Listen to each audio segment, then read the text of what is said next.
Ambati Silks, Kanchipuram Saree Store, now in Vijayawada. Exclusive Pattu Sarees, Salwas and Lehengas.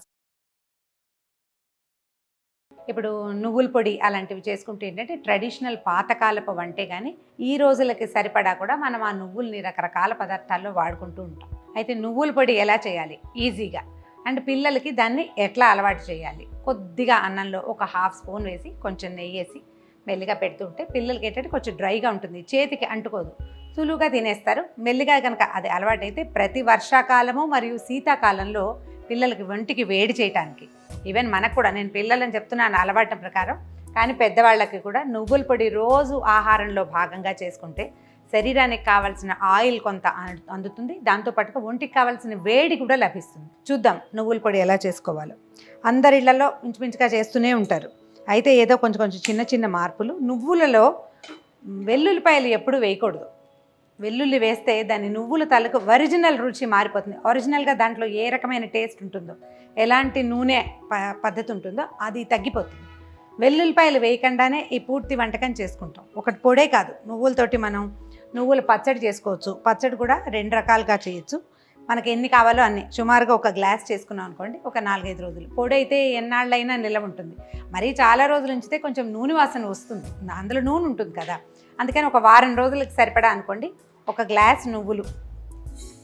ఈ నువ్వుల్లో కూడా నువ్వు పప్పుతో చేసుకునేది ఉంటుంది, కొంతమంది ఏమో ఈ నువ్వులు కాదు కొంచెం తొక్క తీసిన నువ్వులు అలా భావిస్తారు. మన అవకాశాన్ని బట్టి నువ్వు పప్పు కనుక లభిస్తే, అంటే పైన తోలు కూడా తీసేసి తెల్లగా ఉంటాయి, సన్నగా అసలు నైలాన్ లాగా మెరుస్తూ ఉంటుంది, వాటితోటి కూడా చేసుకోవచ్చు. ఇది చాలా సింపుల్ అండ్ ఈజీ. నువ్వులు వేయించటం, ఇది వేగుతూ ఉండగానే ఎండుమిర్చిని యాడ్ చేస్తాం, అవి కూడా కొంచెం బాగా వేగనిచ్చి రెండింటిని కలిపి ఉప్పేసి గ్రైండ్ చేసుకుంటే నువ్వుల పొడి రెడీ. చాలా సింపుల్. కాకపోతే ఏంటంటే మనం ఇది శీతాకాలము తినాలన్న జ్ఞాపకం ఉండాలి మనకి. సహజంగా పితృకార్యాలప్పుడు ఎక్కువగా చేస్తారు. మామూలుగా ఈ శీతాకాలం ఏంటంటే మనం రెగ్యులర్గా ఉంచుకుంటే గబుక్కున డబ్బాలో నుంచి తీసి వేసుకోవచ్చు, ఒక ఆధారుగా ఉంటుంది. సాయంకాలం పూట అయితే జస్ట్ కొంచెం రసం పెట్టి, ఇది కొంచెం అన్నంలో కలిపెట్టి, అంత నువ్వుల పొడి అన్నం, రసము, పెరుగన్నం పెడితే పిల్లలకి చాలా చక్కగా సరిపోతుంది. ఫుల్ఫిల్డ్గా ఉంటుంది అనమాట, పొట్ట నిండిపోయిన భావన ఉంటుంది. నువ్వులు కొద్దిగా వేయించుకుందాము. వీటికి ఏంటంటే కొలత ఏమీ ఉండదు, ఎన్ని నువ్వులకి ఎన్ని మిరపకాయలు అనేది ఏమి ఉండదు, కొంచెం అందాజుగా చూసుకుని వేసుకోవాలి. ఒకవేళ మనం కొంచెం కారం తినగలిగే వాళ్ళం, బాగా తినగలం అనుకోండి, అప్పుడు మరి కాసిన మిరపకాయలు వేసుకోవటం, పొడి కొంచెం రెడ్గా కనపడుతుంది. ఒకవేళ మనకి చిన్నపిల్లలు ఎక్కువగా ఉండి మనం కూడా కారం తినలేని వాళ్ళమైతే కొద్దిగా తగ్గించుకోవచ్చు అనమాట. చూడండి ఇవి ఎట్లా అంటే చిన్న శబ్దం వస్తుంది, చిట్ట అంటుంది, అవి పొట్టలు ఇట్లా ఉబ్బినట్టు వస్తాయన్నమాట, చూసుకోవాలి అంతే. ఇలాగే కాకుండా నువ్వులు మనం చిమ్మెరి చేసుకుంటాము, నువ్వులు చిక్కీ చేస్తారు, అలా కూడా తినచ్చు. ఈ సీజన్లో కనుక ఇవి తింటే చాలా ఎక్కువ హెల్తీగా ఉంటాం మనం, డైజెషన్ అవుతుంది, కొంచెం ఓవర్ హీట్ చేస్తుంది, అందుకని ఇది శీతాకాలం స్పెషల్ అనమాట. నువ్వులు వేగుతున్న పద్ధతి కనిపిస్తుంది, కాసిన ఎండుమిరపకాయలు వేసుకుందాం, ఈ మాత్రం సరిపోతాయి వీటికి. ఈ నువ్వుల వేడికి మిరపకాయలు వేగిపోతాయి, లేకపోతే ఏమవుతుందంటే మిర్చి ముందు వేసామనుకోండి నల్లబడిపోయి పొడి బాగుండదు, అందంగా ఉండదు. నువ్వులు వేగిపోయినాయి చూడండి, కొంచెం ముదురు రంగులోకి వచ్చేసినాయి, మిరపకాయలు కూడా అన్ని పొట్టలు ఉబ్బిపోయినాయి. వీటిని ఏం చేయాలంటే ఒక పళ్ళెంలోకి తీసేసుకుందాం. ఓకే, ఇదిగో మీకు క్లియర్గా కనిపిస్తుంది చూడండి, అన్నీ ఎట్లా బొజ్జలు ఇట్లా గుండుగా అయినాయి కదా. ఈవెన్ మిరపకాయలు కూడా అన్నీ బాగా నున్నగా కనిపిస్తున్నాయి. వీటిని గ్రైండ్ చేసేసుకోవాలి, కొంచెం చల్లారనిచ్చి గ్రైండ్ చేయాలి. నువ్వులు మనం వేయించేటప్పుడు జాగ్రత్త ఏంటంటే కొద్దిగా సిమ్లో పెట్టుకోవటం. ఒకవేళ మన నువ్వులు కనుక, నువ్వులు కాకుండా నువ్వు పప్పు కనుక అయితే మిర్చి నువ్వులు ఒకేసారి వేసేసి వేయించుకోవచ్చు.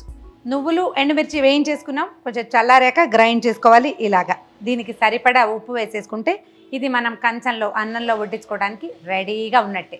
అయితే దీన్ని ఇలా తయారు చేసి పెట్టుకుంటే సొరకాయ కూరలో వేసుకోవచ్చు, బీరకాయ కూరలో వేసుకోవచ్చు, తర్వాత నువ్వు వంకాయ కూర అని ఒక వెరైటీ, బాగా లేత కాయలు చిట్టిగా ఉంటాయి చూడండి, ముదరదు, గింజ కూడా పట్టదు, అంత చిన్న వంకాయల్లో ఈ పొడి వేసుకుని చేసుకుంటే కూర ఎక్సలెంట్గా ఉంటుంది. ఎంత బాగుంటుందో, మన చెట్టు నుంచే కోసుకొని వేసుకుంటే మరీ బ్రహ్మాండంగా ఉంటుంది. అయితే ఈ నువ్వుల పొడిని ఇలా పొడిగా కాకుండా, పొడి నిలవ ఉంటుంది కదా, పచ్చడిగా అప్పటికప్పుడు గారెల్లోకి వాటిలోకి నలుచుకుని తినడానికి వీలుగా చేసుకోవచ్చు, అన్నంలో కూడా వేసుకోవచ్చు, బాగుంటుంది. దీంతో 2 రకాలుగా చేసుకోవచ్చు. ఒకటి చింతపండు పులుసు బెల్లము కలిపి, నిమ్మరసం కలిపి ఇంకో రకం. అయితే నిమ్మరసం జనరల్గా అందరూ చేయరు, చాలా తక్కువ మంది తింటారు. కొద్దిగా బెల్లం కలిపి చింతపండు రసం కలిపి పచ్చడి చేసుకుంటే గారెల్లోకి, తర్వాత దిబ్బరొట్టెలోకి, కమ్మటి దిబ్బరొట్టె చేసుకుంటాం, ఆ రెండిట్లోకి నలుచుకుని తినడానికంటే సైడ్ డిష్ పచ్చడిగా చాలా బాగుంటుంది. కాకపోతే నిలవ ఉండదు. ఒక రోజే ఇవాళ చేసుకుంటే రేపు మార్నింగ్ తినచ్చు అంతే. ఎందుకంటే పచ్చి చింతపండు వాడతాం కాబట్టి బాగా నిలవ ఉండదు. ట్రై చేసి చూద్దాం, చూడండి, అది కూడా ట్రై చేద్దరు. కానీ ఇప్పుడు నువ్వుల పొడి చేసేసుకున్నాం కదా, ఇది కొంచెం ప్రాసెస్ ఈజీ పచ్చడికి. ఎలా చూద్దాం చూడండి. నువ్వుల పొడి ఇందులో నుంచి సగం పొడి తీసి పక్కన పెట్టుకుందాం పచ్చడి కోసం. ఓ 2 స్పూన్లు పచ్చడి ట్రై చేద్దాం. దీనికి ఏం చేయాలి, 1 స్పూను అటు ఇటుగా కొంచెం బెల్లం వేసేయాలి. ఉప్పు సరిపడా వేసేసుకున్నాం కాబట్టి ఇప్పుడు ఇంకా ఉప్పు అవసరం లేదు. దీంట్లో చింతపండు పులుసు పిసికట్టి పెట్టుకోండి. దీంట్లో ఏంటంటే చెత్త ఏమి లేకుండా కలిపేసుకోవటమే అన్నమాట. పాత రోజుల్లో ఇప్పట్లాగా మిక్సీలు అవి ఉండేవి కాదు కదండి. మళ్ళీ రోట్లో చేయాలంటే కష్టమని ఇలా చేసుకునేవాళ్ళు. ఇవేంటంటే ఎక్కువగా పితృకార్యాలు అప్పుడు చేసుకునే పచ్చడి. నిజానికి ఇట్లా చేస్తారు, గారెల్లోకి నలుచుకోవడానికి పెట్టేవాళ్ళు. మనం ఏంటంటే అప్పటికప్పుడు టైమింగ్ చకచకా చేసుకోవటం కోసం మళ్ళీ దీన్ని మిక్సీ జార్లోకి షిఫ్ట్ చేయకుండా కొద్దిగా ఇలా పచ్చడిలాగా చేసుకుంటే పిల్లలకి అట్లు రొట్టెలు వాటిలలో నలుచుకోవడానికి బాగుంటుంది. ఒకసారి ఈ రుచి నచ్చింది అనుకోండి, ఇది ఈజీగా అయిపోతుంది. మన దగ్గర డబ్బాలో కనుక ఈ నువ్వుల పొడి ఉంటే గబుక్కుని పచ్చడి కలిపేసుకోవచ్చు. నిమ్మరసం చేయటం కూడా ఇంచుమించుగా ఇలాగే. దీంట్లో బెల్లం వేయం నిమ్మరసంలో. దాంట్లో ఏం చేస్తామంటే కొంచెం ధారాళంగా నిమ్మరసం, ఒక 3 కాయలు నిమ్మరసం వేస్తే ఈ మాత్రం పచ్చడి తయారవుతుంది. ఇంత లూజ్గా చూడండి, రెడీ. ఇంకేం చేయక్కర్లేదు. దీంట్లో ఉప్పు సరి చేసుకోండి. సరిపడా ఉప్పు ఉందా లేదా, మనకు సరిపడా తీపి ఉందా లేదా అని. ఒకవేళ తీగా అయిపోయింది అనుకో, అప్పుడు కంగారు లేదు, ఇంకో స్పూన్ పొడి కలిపేస్తే సరిపోతుంది. ఇదిగో పచ్చడి రెడీగా ఉంది చూడండి. పచ్చడి చేసుకున్నాం కదా, దీంట్లో ఒక చిన్న తాలింపు చాలా సింపుల్గా వేసుకుంటే ఎక్కువ రుచిగా ఉంటుంది. ఏ వాసన లేకపోతే ఏమవుతుందంటే మనం ఒట్టిగా వేయించిన రుచే తెలుస్తూ ఉంటుంది.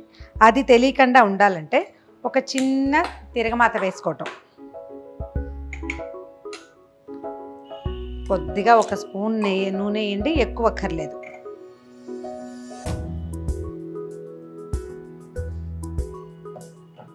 నూనె కాగిపోయింది. 4 కొంచెం ఆవాలు వేయండి, కొద్దిగా మన పచ్చడిని బట్టి, అంతకంటే అవసరం లేదు. అయితే దీంట్లో ఏంటంటే జీలకర్ర వేయద్దు. జీలకర్ర రుచి ఈ మన నువ్వుల రుచిని డామినేట్ చేసేస్తుంది. జీలకర్ర వేయద్దు. కొద్దిగా 2 గింజలు మినపప్పు, కొంచెం ఆవాలు, తిరగమాత లుక్ బాగుంటుంది అన్నమాట.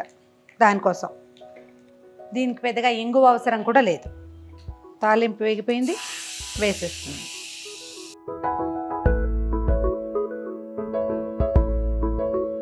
ఇదిగో ఫటాఫట్ కేవలం 10 నిమిషాల్లోనే కమ్మని నువ్వుల పొడి, పుల్లగా కమ్మగా తీగా కారంగా ఉండేటువంటి నువ్వుల పచ్చడి. ఈ రెండింటిని ఒకసారి ట్రై చేసి చూడండి.